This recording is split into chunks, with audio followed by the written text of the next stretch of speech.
Let me give you the 4 major lessons in life to learn. Here's 4 majors. It's good to study the majors.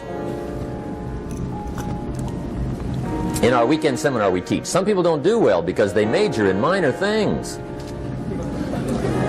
You've got to be on the lookout. At the end of every week, end of every month, you've got to check, make sure you're not spending major time on minor things. Hey, we go through that whole series. Majors and minors. Now, let me give you 2 phrases before we get to the 4 majors. This will set it up and you'll see where I'm going. 2 key phrases for your notes. Here's the first one. Life and business is like the changing seasons. That's the first phrase. Life and business is like the changing seasons. One of the best ways to describe life, it's like the seasons. Frank Sinatra sings, life is like the seasons. Now here's the second phrase. Very important. You cannot change the seasons, but you can change yourself. You can't change the seasons, but you can change yourself. And see, that's how life gets better for you, not by chance, but by change. Now here's the 4 major lessons in life to learn. I've got my first book finished, came out a couple of weeks ago. This is in it, the 4 major lessons in life to learn. Here they are. Number 1, learn how to handle the winters. That's lesson 1. They come right after falls, with regularity. Some are long and some are short and some are hard and some are easy, but they keep coming. You must learn to handle the nights. They come right after days. You must learn to handle difficulty. It comes right after opportunity. You must learn to handle recessions. They always follow progressions for the last 6,000. See, it isn't going to change. The lesson you must learn is how to handle it. And there's all kinds of winters, right? The winter when you can't figure it out. The winter when it all goes smash. The winter when it turns belly up.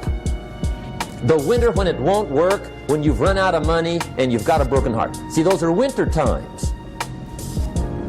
There's all kinds. Economic winters, social winters, personal winters.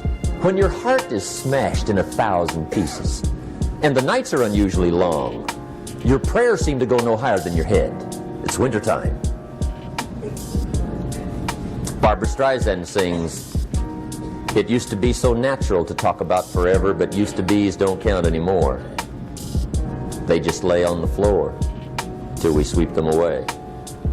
You don't sing me love songs, and you don't say you need me, and you don't bring me flowers anymore. A song of winter. But see, the disappointments come. Those are normal. That's part of life. But the question is, how do you handle it?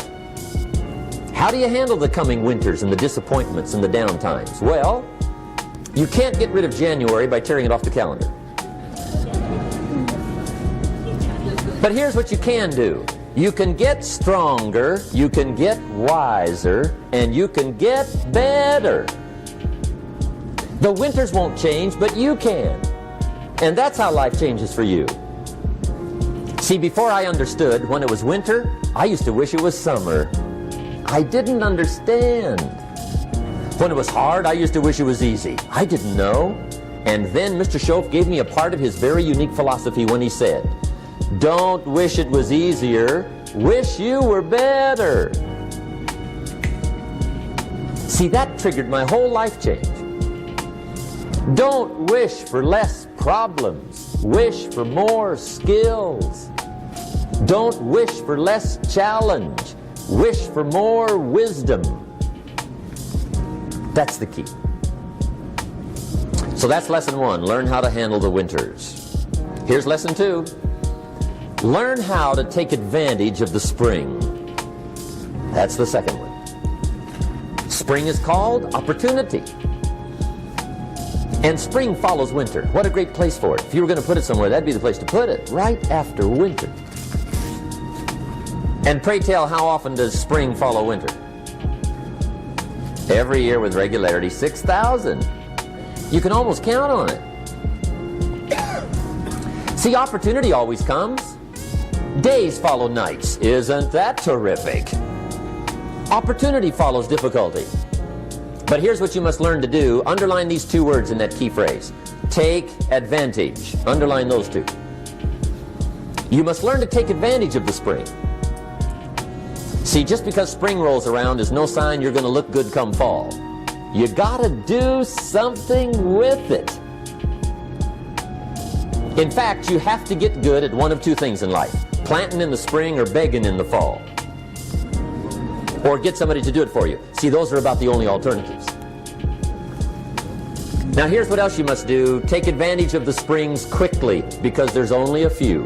Just a handful of springs have been handed to each of us. They don't come forever. Life is fairly brief. So you got to read every book you can get your hands on what to do with your springs while they're here. And take advantage, they soon run out. The Beatles wrote, "Life is so short." And for John Lennon, it was extra short. But life is brief. Elton John sings, "She lived her life like a candle in the wind." It's brief. So whatever you're going to do with your life, you got to get at it. Don't just let the springs pass. Here's the third major lesson in life to learn. Learn how to protect your crops all summer.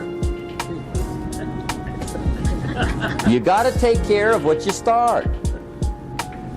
Sure enough, as soon as you've planted your garden in the spring, the busy bugs and the noxious weeds are out to take it. And here's the next bit of truth. They will take it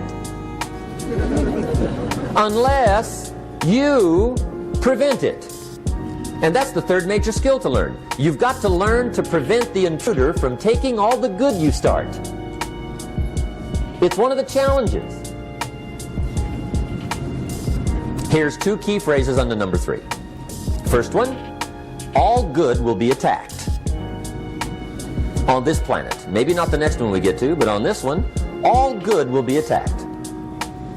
Every garden will be invaded. Not to think so is naive. And here's the second phrase. All values must be defended. Political values, social values, community values, family values, marriage values, friendship values, business values. Every garden must be tended all summer. Third major lesson. Now here's number 4. Fourth major lesson in life to learn. Learn how to reap in the fall without complaint. Learn to reap come harvest time without complaint. Take full responsibility for what happens to you.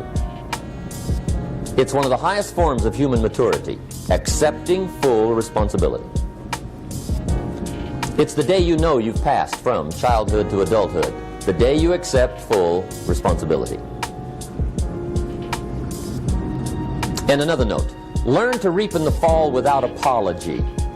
Without apology if you do well, and without complaint if you don't. That's maturity. I used to have that long list of reasons why I wasn't doing well.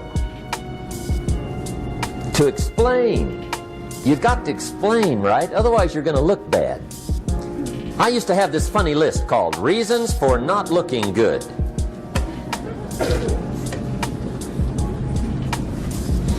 I used to blame the government. I mean, you can believe that or not. It was at the top of my list. I had a lecture second to none. The government. That was on my list. I used to blame taxes. Look what you got left after they take everything.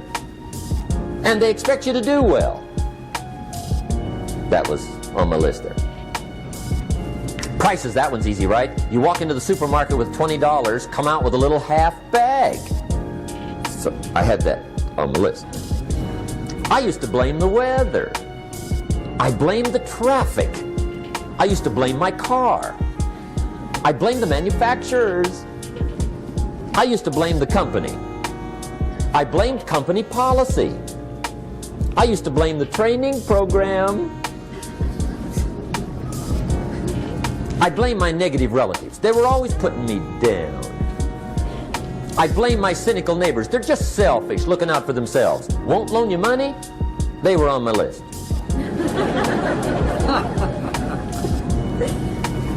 I used to blame the economy. I blamed the community. That's a pretty good list for not doing well, isn't it? I thought it was good. I'll never forget one day, Mr. Schoaf was very kind, but he was also very blunt, and this was no exception. And I'm glad he was blunt. There's a lot of things I'd have missed if he hadn't have been blunt.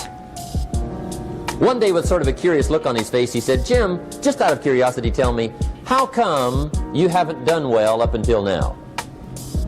Excellent question. I thought, well, so I won't look too bad, I'll go through my list.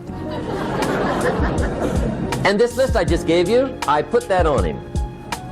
And he was very patient. He let me go through the whole thing, the government, the weather. I went through this whole thing. When I finished, he looked my list over very carefully.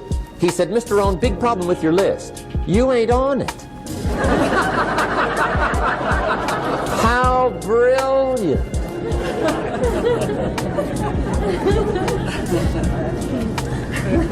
When I went to work for him a few months later, I learned very quickly to tear up my list, reasons for not doing well, and I threw it away. And I got me a fresh piece of paper. And I put one word on it. Me.